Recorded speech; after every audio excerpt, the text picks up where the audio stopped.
Okay, once again, good morning, everyone, and welcome back to our morning live stream. It seems like a long time, and as I was getting set up, there were a few people in the chat who also were feeling the same way. It's hard to believe it's only been a week. It does feel a lot longer, and there is some sort of funny thing around time and how it stretches and compresses depending on our own mental state and perceptions. I'm not quite sure why it seems like such a long time, though. It kind of surprised me this morning as I came into the office and got everything set up and working. Seemed like much longer than a week. Actually seemed like a previous lifetime. Like, did I used to do this? And did we really have a daily morning coffee time live stream? I had something of that sensation. But it has been a really nice week here at the Hermitage. Having a bit more space has been very nice. Weather's been very warm and summery. There's been quite a few friends in the local community, and even a few people from Seattle who are on the live stream, who drove down to help out with a little bit of gardening. And so the grounds are looking particularly wonderful here at the Hermitage. I think maybe we've had people come in ones and twos and threes to help out with things over the last 10 days or 2 weeks or something. So things are looking especially beautiful right now, which was kind of nice. And Friday, Saturday, and Sunday we had 3 and 2 and 4 visitors for meal gatherings and such, which was really nice to kind of connect with people out in the garden in the midsummer, in the middle of this year of the pandemic. And as many people know who've been in the chat already for a while, this morning, Saturday was Ajahn Sudanto's birthday, and Sunday was my birthday. So that was nice as well. And yesterday I spoke to nearly all of my family and many friends, monastics, teachers, friends all over the place. So it's a very heartwarming week, and in some sense spacious week as well. Taking a break from things. One of the things I've been able to do is catch up a little bit on my reading list. And I finished Bill Bryson's book on the body and enjoyed it immensely. I think it is one of those books I'm going to revisit from time to time. It's a very pleasurable, easy way to kind of contemplate the body. I had many moments when I was reading it and I felt it was kind of supportive of contemplating the body in a way similar to the practices that the Buddha encourages, most especially seeing the body as conditioned phenomena that arises, exists, and ceases. And even more importantly, seeing it as not self, not me, not mine. There are certain sections where I thought, I wonder, maybe I shouldn't have recommended this to people, but many of the sections I was quite kind of happy with in its ability to kind of support in a very non-traditional way, just contemplating and revisiting, thinking about the body in different ways. So, and then most recently, I started a new book by a behavioral geneticist, Robert Plomin, called Blueprint. And I'm just a bit into it, but it's fascinating. It's full of some of the most modern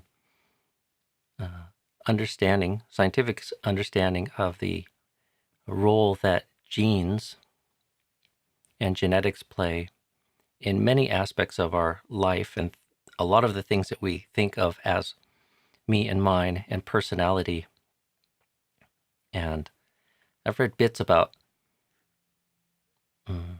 some of these issues before, but it's impressive now what how big of a role genetics plays in things that we maybe oftentimes don't think genes have such a role in. So the author makes a very startling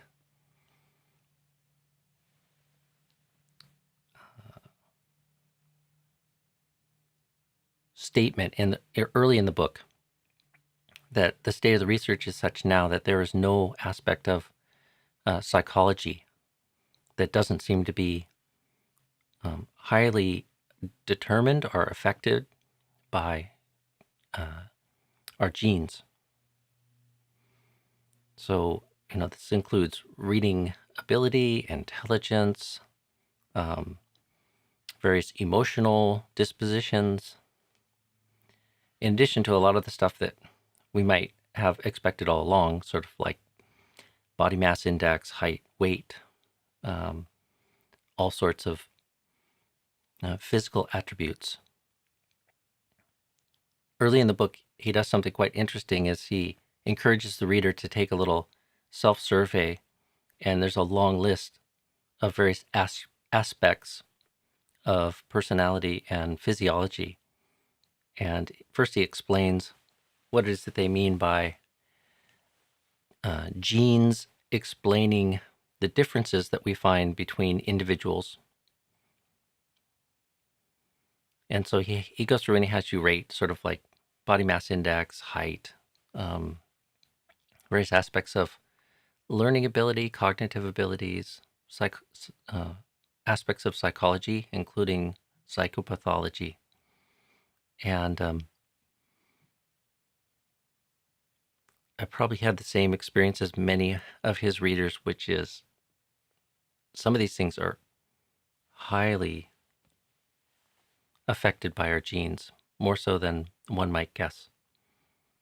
So I think one was weight, which, if I remember right, is something like 70 or 80% of the differences that we find between individuals is determined by the differences that you find in our genes. So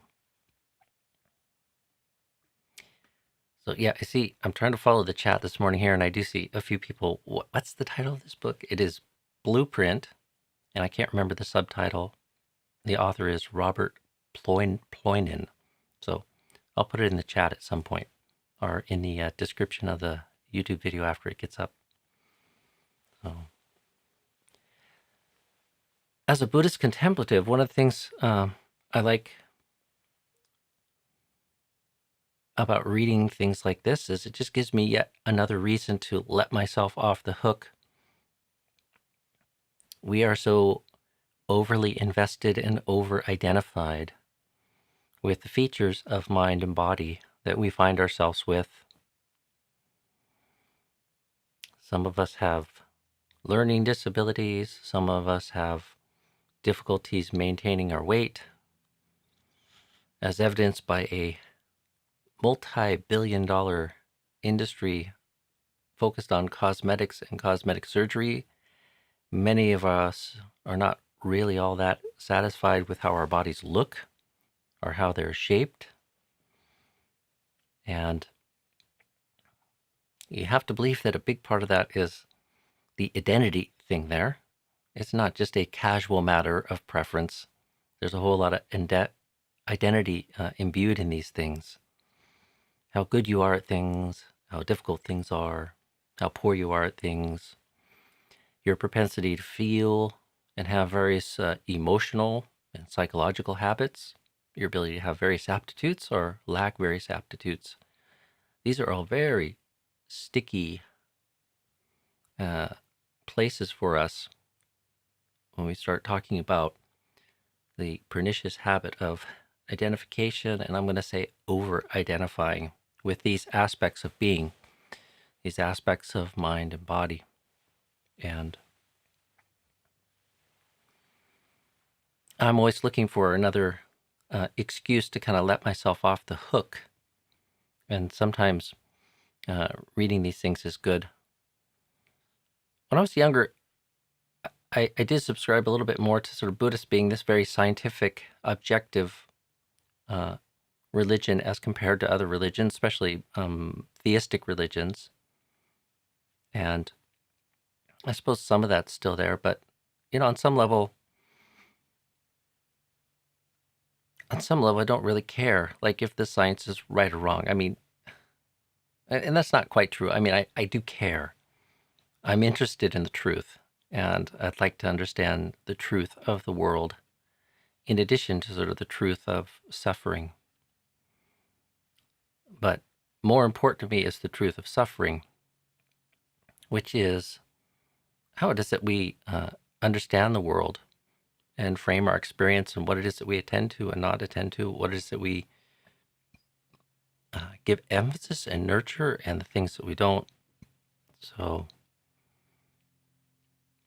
and it's nice to have extra encouragement to learn how to realign or relax this distorted investment in the specifics and the features of mind and body, because they are a significant and very central ingredient to the dukkha that we confect, to the dukkha that we exercise, to the dukkha that we create and practice as we move through the world. I should probably say a little bit about letting yourself off the hook. It's not as easy as reading a book or taking refuge in a view or a belief of, good, look, see, even science agrees. There is no self. For good or for ill, I just am what I am. I should just learn to love it and accept it. That's not what I mean. And that's not what the Buddha means. I suppose one could derive a small measure of comfort in that if we have real strong habits of negative identification, and we're really caught up in comparing and contrasting ourselves with others.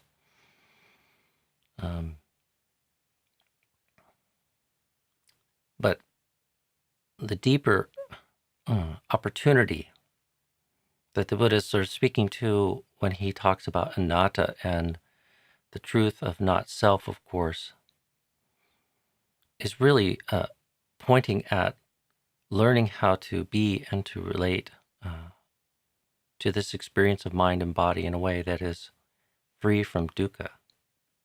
And we have to come back to this again and again. It's not just, the opportunity is not taking refuge merely in views and opinions or dogmas or philosophies.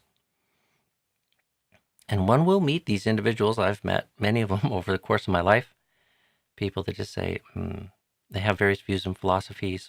I am what I am, and these people existed in the time of the Buddha, sometimes with very deterministic philosophies, sometimes with very materialistic philosophies. Just believing we're a bunch of buzzing bits of matter and atoms, and nothing really matters. There is no good or evil in the world. And it's fruitless to try to cultivate good and refrain from evil and skillfulness. That is not the Buddhist teaching. Those things do matter. Karma matters. Ethics matter. Intention matters. The quality of our intentions matters a great deal. Both in conditioning the level of suffering that one might generate for oneself, but also others and the world at large.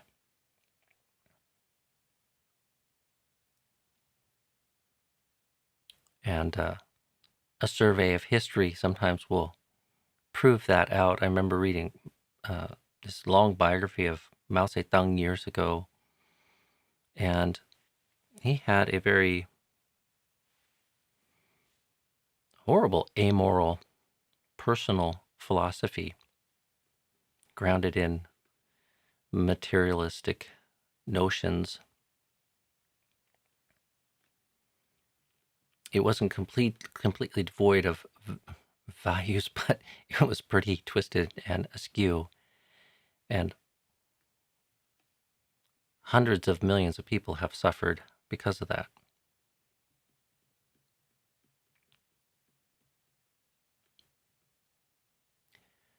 So we're not talking about, just the mere subscription to some sort of belief that, oh, there is no self, or sometimes even the more common, all life is illusion. This is just merely Maya. This is merely illusion. There is no me or mine. There is no self, which sometimes is even extended to this is just a great play. Nothing matters.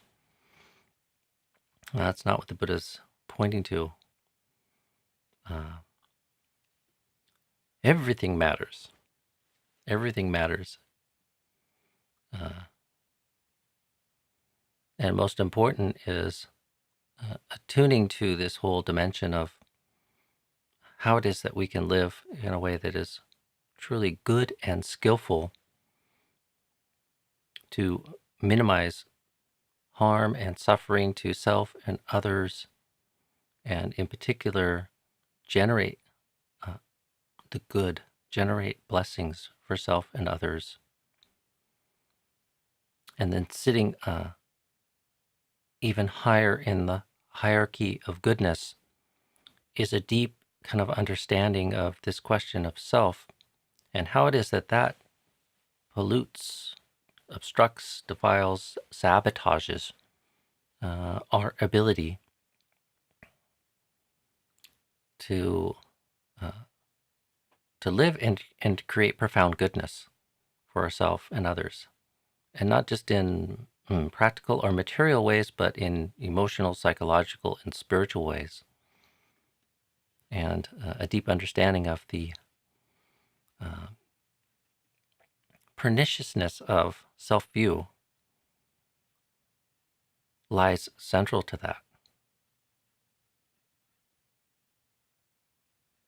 So finding any kind of supports and any recollections or any contemplations, reminders that bring us back to examining the role of self in this activity of generating dukkha and laying the seeds and creating the nutriment for future dukkha, future suffering, is really very central to the Buddhist path of practice, and critical to sort of the higher goals of the practice of really learning to sort of deeply sort of understand how it is that our failure to see this dynamic unfolding anicca principle, the unsatisfactory nature of conditioned phenomena, and the selfless nature or truth of phenomena and conscious experience. The failure to see that, how that is that it supports the experience of dukkha and suffering, and unmasking that and cultivating the opposite. And there is even a recollection, anatta sanya, just the practice of cultivating the perception of selflessness and recollecting how aspects of mind and body are selfless. It is one of the strategies for practicing, putting forth right effort and practicing right mindfulness. And in and of itself, is very kind of beautiful, one of the more beautiful reflective meditations, especially as we ground ourselves in the Buddha's teachings and come to kind of understand sort of the Buddha's teaching on anatta and its relationship to this endeavor to transcend and end dukkha. So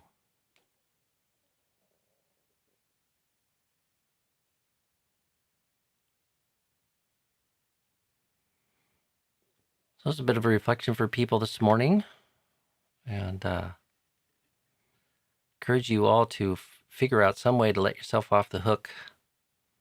I'm sure we all share this kind of habit of over-personalizing and investing in various aspects of mind and body a bit more than we should if it is that we are interested in freeing ourselves from dukkha.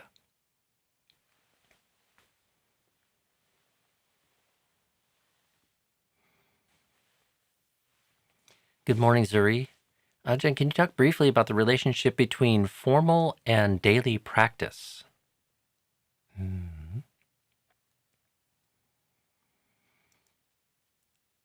Well, it might depend how you define those things. Like for many people, formal practice is a big part of their daily practice, but I'm going to assume that you're talking about some sort of distinction between exercising some very clear, formalized strategy for putting forth right effort, such as sitting in the morning and evening 30 minutes a day or 60 minutes a day, representing formal practice, and daily practice as everything else in your life.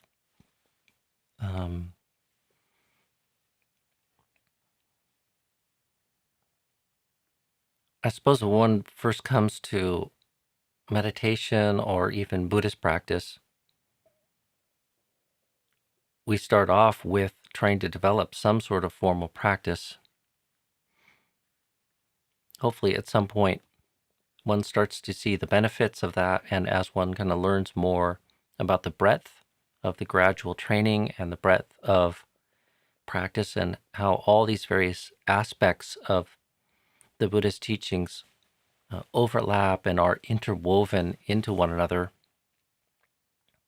An Eightfold Path is not an 8-step path, it's an 8-fold path. Like a beautiful piece of origami, like imagine some 8-folded origami lotus or something. It's all one. It's all one beautiful piece of folded paper, but there are clear, some clear sort of delineations or sections of it, but it's all overlapping. And ultimately, where we want to get with our efforts in what we're calling practice is a kind of complete overlapping, really. So, I think of formal practice, especially in the beginning, it's our early efforts and ability to sort of come up with some very clear strategies and even commitments, determinations. I'm going to sit here and put forth effort in this way, and to be very clear about that. And for various aspects of the path, that's incredibly important, especially if we want to talk about developing various meditative skills and abilities. One is going to have to learn how to overcome the restless nature of the mind and cultivate a certain energetic wholeness of mind that takes some clear commitments and drawing some clear boundaries and delineations about what it is that one will do with one's mind. So, that's what the word formal means to me.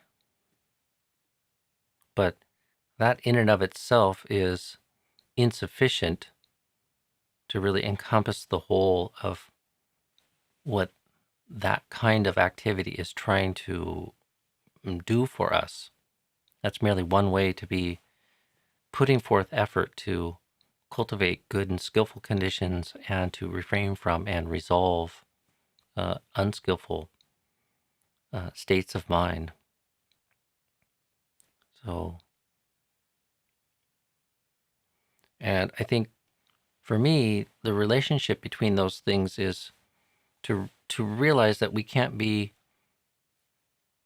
too casual if we're going to develop certain competencies in our spiritual life. Sometimes there's various habits, emotional, cognitive habits that we have, personality habits that we have that are unskillful, and sometimes what it might take to overcome those is to get a very discrete and kind of clear strategy of how it is that we can practice in a way to overcome those. That's a way of formalizing our effort. It's still very much part of this bigger, broader, more flexible aspect of mind cultivation, which is right effort. We can't spend our whole day practicing in that way, even if one is on retreat or even if one is a monk, but one should not neglect putting forth right effort.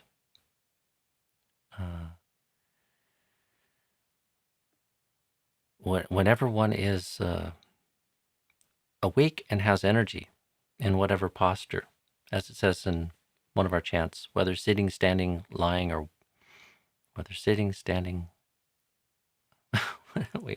whether sitting, standing, or lying down, free from drowsiness. So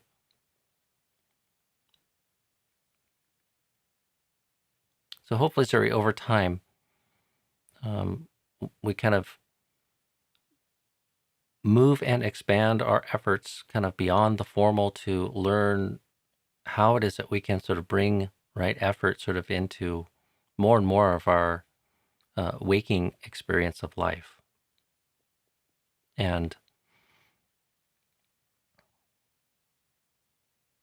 it's quite a leap to think of your whole day being concerned with sort of right effort or something like that would be wonderful and kind of beautiful, but my sort of sense is it's very impractical. You're not going to get there through wishing and willing or trying to train yourself to be ever mindful and aware. You need to just trust that the efforts that we're making to kind of cultivate the factors of awakening and all the various good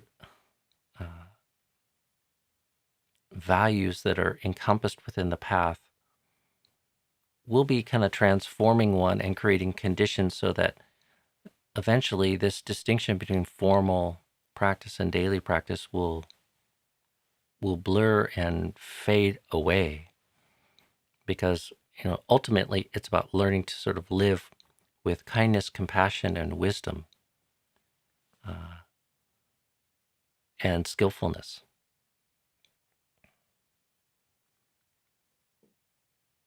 And eventually that becomes our daily life practice. Will we give up formal practice when we achieve that? Well, if we look at the example of the life of the Buddha, apparently not. I mean, he still would even go off on periods of solitary retreat, and he would still meditate. Someone completely free of suffering, whose mind is completely purified, who's incapable of doing any harm to self or others, and still he engages in formal practice. So like that still has value and benefit, and the Buddha still engages in that. But the image that we get of how the Buddha lives his life, it's in a very free-flowing humanistic kind of way. He's wandering around, he's engaging with people, he's trying to help inspire people and encourage them in various ways and enlighten them with his teachings and encouragements.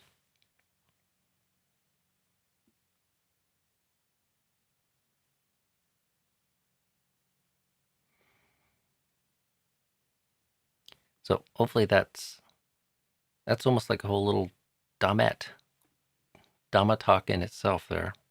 I should move on. Jonathan Rhodes, are you familiar with the Metta Sutta? I am. I love the Metta Sutta. I've studied it extensively. I recollect it regularly.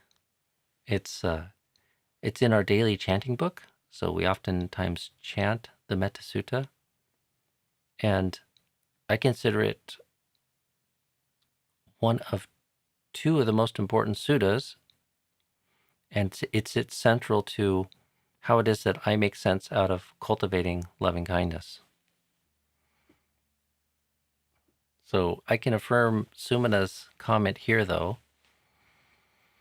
My understanding is human birth is precious because of this between state, suffering and the capacity to reflect. Yeah, I might just add one little small addition to that to make it even more clear. It's because the human realm sits between realms of extreme suffering and extreme pleasure. So the higher realms are very pleasant realms, and the lower realms are realms of suffering. Because the human realm sits in between the two with a mix of suffering and pleasure, it creates the opportunity to cultivate wisdom. If one is born in the lower realm, the suffering is oppressive and overwhelming. It's difficult to cultivate reflection and wisdom and develop wisdom. And it's even difficult to generate blessings because of the overwhelming suffering. If one is born in heavenly realms, the higher realms, it's so pleasant and free of so much suffering that it's difficult for one to cultivate wisdom. One could say there's just not enough dukkha, and it's dukkha that gets our attention more than anything. Just like pain in the body gets your attention, dukkha gets the attention of your wisdom faculty.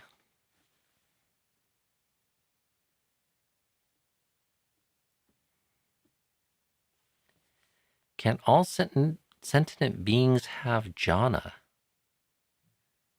I don't believe so, but I don't recollect anything in the Sutta Pitaka that talks about beings other than humans.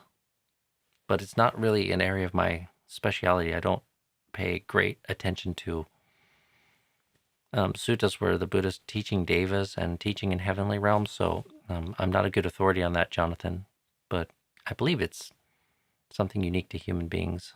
Although I have a doubt about that because a lot of the jhanas kind of correspond to many of the higher realms of existence. So there's this kind of great similarity between the jhanic states and the pleasure experienced in other realms. So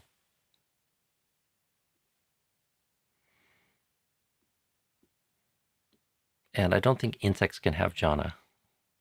So, and Stan, I see your question here. Are jhana states God realm? Well, they aren't, but there's an interesting relationship that is described in the suttas of the jhanic states and various corresponding heavenly realms. So if one wanted to explore that in more detail, I would recommend Ajahn Punadamo's book on Buddhist cosmology. There's PDFs available online of that for free on his website. So I think if you just Google Ajahn Punadamo and Buddhist cosmology, you'll probably find that. Also on his channel and the interviews that Ajahn Sona did with him on Ajahn Sona's YouTube channel, I think they go into that a bit too, if you're looking for um, a different sort of way to sort of explore that kind of question. But there is this interesting relationship between the jhanic states and heavenly realms. Hi, Thomas. Very practical question here. Hello, Ajahn. We have fleas. 3 itchy dogs. How would you go about getting rid of these fleas and still follow the precepts? Killing them seems wrong, but the only way. Well, I haven't been a pet owner for a very long time, and it's one of the reasons why monastics probably shouldn't be keeping pets, because you do face these kind of dilemmas of how to care for your pet companion and keep your precepts. I don't know if there's non-lethal ways to deal with fleas or not. I would recommend maybe looking into that, and if there are, then give those a try. And if not, and they are life-threatening, or seriously threaten the health of your pet, then you might have a more thorny ethical dilemma on your hands there. But that's a difficult one. Whatever you do, be really create the best of intentions and try to minimize harm. That would be some more general advice that I could give. One thing I've been thinking about, aside from the questions going on here, is I'm trying to figure out a way that I can get some moderation or help with the chat room, because the many months I've been doing this, I've discovered I'm not very good at finding questions in the chat. If I go methodically from the top down, even just looking for the highlighted questions directed at me, I'm way behind where everyone's conversation has been. If I go to the very earliest questions and try to work my way back, there's been conversations going on that I can't keep up with. So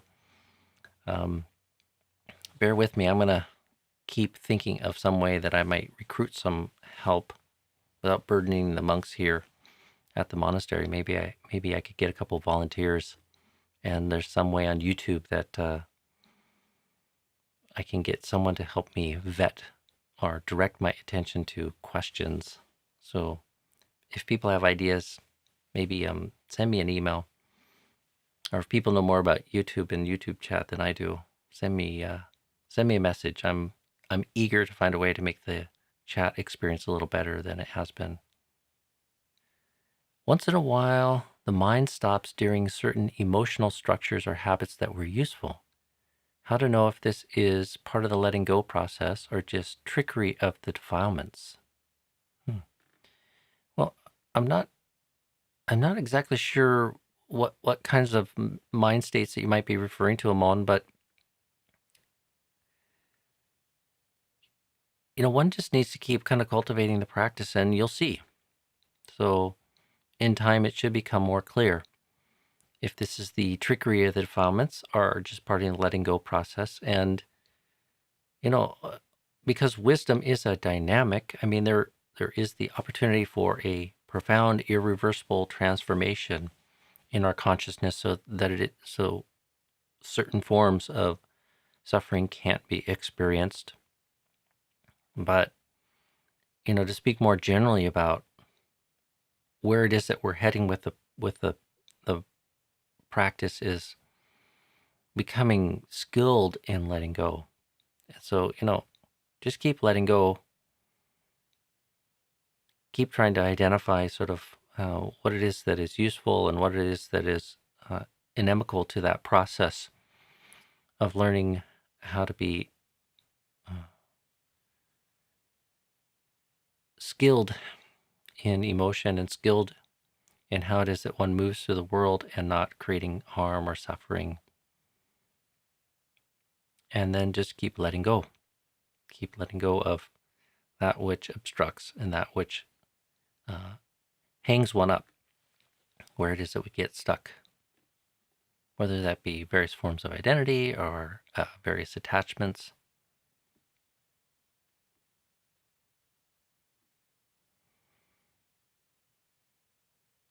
try to go about identifying, oftentimes we can overestimate where it is that we are, and really you just want to keep cultivating and letting go. And as Ajahn Sudanto says sometimes, don't overestimate yourself and ask more of your practice.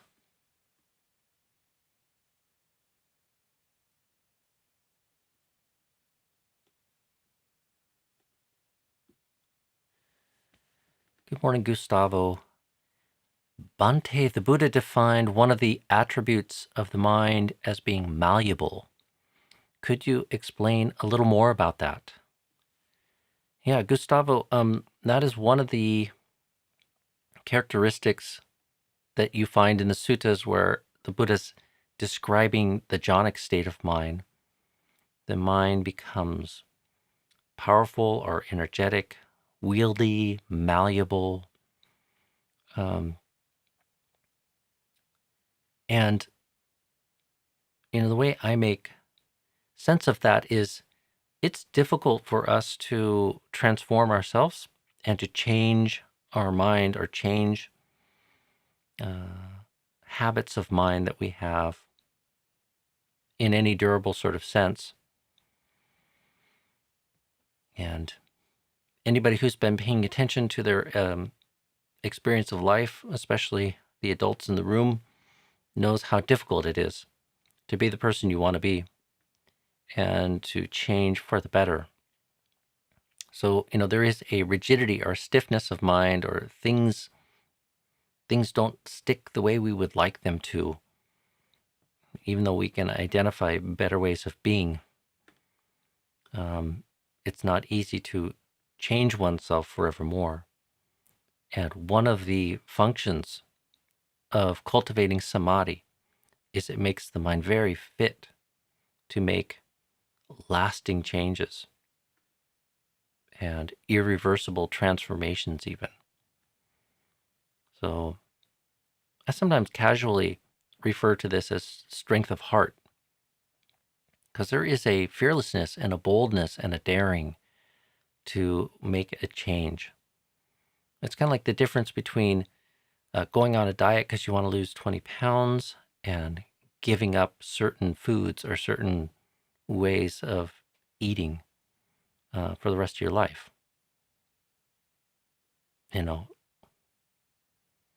One could give up dessert for a period of time thinking that they want to reach a particular state or goal or something like that, but that's very different than giving up dessert for the rest of your life.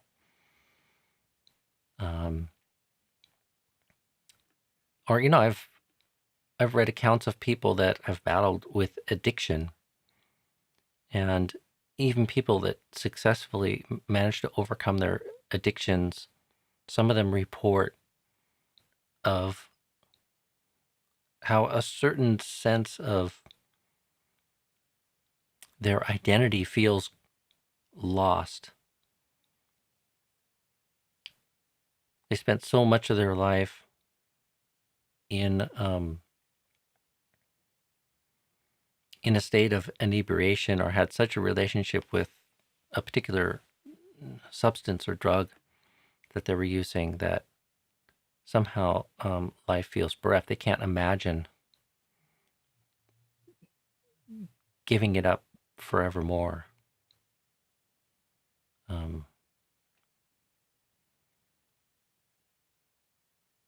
And it takes a certain fearlessness and strength of mind to be able to make transformations, especially commitments and transformations that are going to be irreversible or durable. It takes incredible strength of heart. So, and samadhi kind of gives one that kind of strength and fearlessness.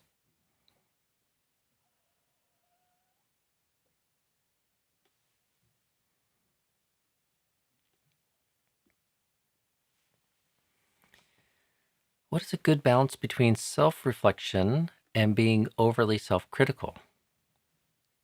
Well, the balancing factor there, Kari, would be to empty the reflection of self and make sure that it is as infused with kindness and love and compassion as possible, whether that's, and especially if that's directed towards oneself. So one could be critical and loving. The problem is a lot of our habits of being critical, especially towards ourselves, are fueled by a certain level of frustration or even self-hatred. So, then we're stuck in various forms of tanha, various forms of craving for being and craving for non-being.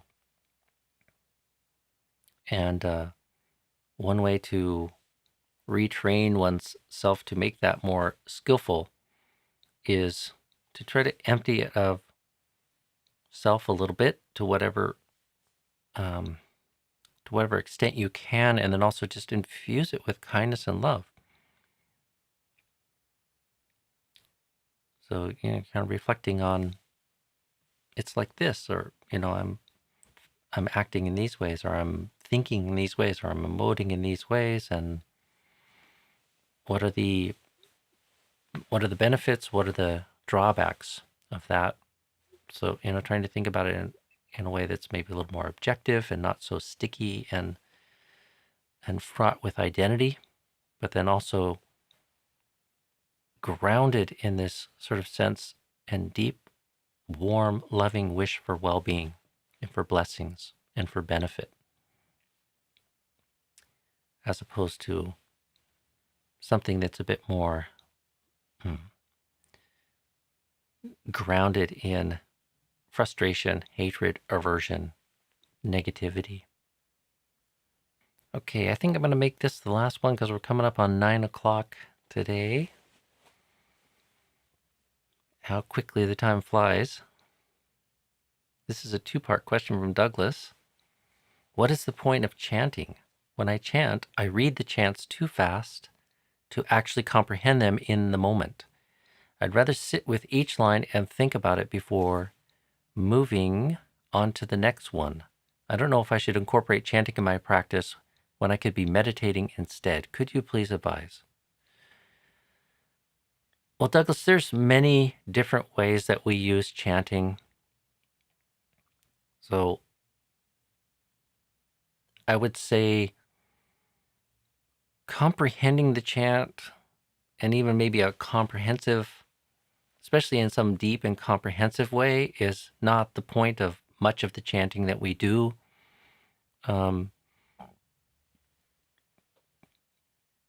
There's many different ways you can use chanting, whether you're doing it by yourself or in a group. One is it can help prepare the mind for meditation. You're narrowing the attention and the focus away from the diversity of thought towards something that is much more connected with the path and the values of the training that the Buddha has taught. So, you're cutting off a certain endless field of possibilities of what the mind could be thinking about or doing or just floating about to at least something that's a bit more kind of focused, even though it's not as refined as a meditation object. You are kind of narrowing the sphere of where it is that you're letting the mind and the attention go, and then it's connected with something that hopefully is not just cultivating a habit of being present and attentive to and grounded in the present moment. It's also connected with the joy and the faith that we have in Buddha, Dhamma, Sangha and the teachings of the Buddha. So it can be a very uplifting thing. If one has taken time outside of the chanting to read the chants and understand those teachings, and some of the things referenced in the suttas, there is it reinvigorates and stimulates recollection of various aspects of the teaching and various aspects of our faith as you're kind of moving through them. But it's very different than sitting and, say, reading a sutta or even reading a chant as a contemplative form. So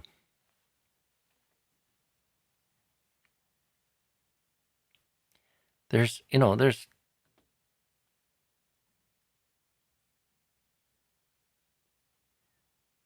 if you're in doubt about the value of it, I would just kind of experiment with it for a period of time and see if you find it helpful. Many people, it's not something that inspires faith, and they feel kind of even antagonistic or oppositional to the practice of chanting. And depending on your practice situation or your life circumstances or something, if it doesn't appeal to you, I mean, that's fine. There's no strong need to chant. The community that I ordained into has a regular and daily practice of chanting, and also people chant on their own for various reasons. And I initially it's not part of what drew me to this particular tradition, and I didn't feel strongly drawn to it in the very beginning, but I was open to it. And over time, I mean, I found ways that it could be very beneficial in supporting my practice. So, if you want to explore it, I highly recommend exploring it. It can be a very good preliminary to meditation.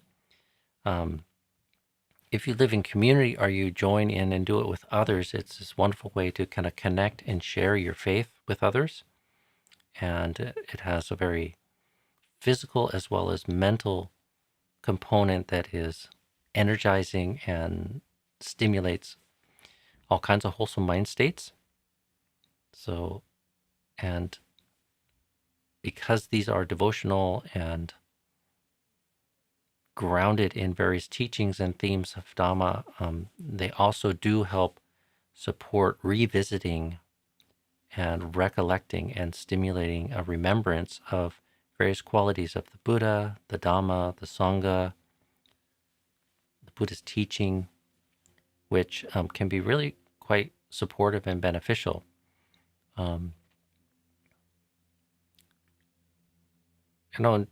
Our typical practice is we maybe do 15 or 20 minutes before we meditate twice a day. So, it's not displacing all the time what we have for meditation. And it does help prepare the mind sometimes for a better meditative experience. And I really enjoy the social aspect of it. I don't do a lot of chanting when I'm by myself. Sometimes there's a chant I want to memorize or develop. Then I might be chanting on my own, or there's certain chants that we do that sometimes I start to get a bit rusty of, and I can't easily recollect them the way I'd like to. So then I might chant on my own, but I generally don't do a lot of chanting on my own. If I do, it tends to be very short, or it tends to be because I'm learning a new chant or trying to refresh an old chant that I've memorized in the past. So for me, the social aspect of it is quite kind of important. I'm going to leave it at that for today, friends. That is an hour. How quickly it goes. So I'm guessing it's going to feel like another long week until next Monday's morning coffee time, but bear with me. It is beneficial to have a little bit of a break here in the midsummer. And I didn't do much to fixing up the studio and retooling for a return to daily live streaming in September, but I think maybe this week I'll be able to get into that a bit more, as well as some other projects. So good to see so many people back and joining into this. So, and if I didn't get to your questions today, my apologies. Please revisit me next week, and maybe, since we have like a week here, I can't make any promises, but as we get closer to next Monday, if people have questions they want to send in ahead of time, I can consider at least those themes. It's not so easy for me to bring all those things up onto the screen, but all right. Be well, friends. And I think my parting encouragement is let yourself off the hook in the right way. Don't be too overly identified with the facets of mind and body that delight or infuriate you. And do the work of learning to generate the blessings and the understanding to learn how a deeper understanding of the Buddhist teaching on anatta can help us live in an ever more skillful way, free from harm and free from suffering, both for self and others. So be well, and I'll see you next Monday morning. Bye for now.